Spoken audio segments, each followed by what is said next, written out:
આજે તો કામ કરવાની ફૂલ આળસ ચડતી હતી. તો હેલો મિત્રો, કેમ છો બધા? મજામાં ને? તો મજામાં દેશો. તો આજે આપણે આવી ગયા હતા વાડીએ. તો માનુબેન તો જો માંડવીમાં જાણે કેમ હીરા મોતી પડ્યા હોય એમ ગોતે છે. પછી તો મેં કીધું, માનો શું ગોતસ?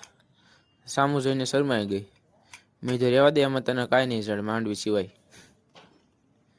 પછી તો મેં કીધું હાલો નીણ વાઢી નાખવી.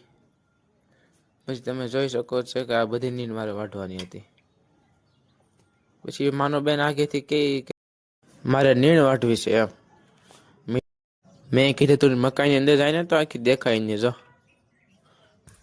પછી તો નીણ વાઢીને થાકી ગયા હતા. તમે જોઈ શકો છો કે આ બધી પાથરામાં ભેગા કરી લીધા છે. હવે પાથરાને પલોટે મૂકવા જવાના છે. પછી તો માનુબેન કે મને ભૂખ લાગી છે, તો માંડવી બેઠી બેઠી ખાય જો તો ખરા. મીધો ઘરે જઈને ખાજે. પછી તો આવી ગયા હતા ઝૂંપડીએથી હવે જવાનું તો બકલ વીણવા.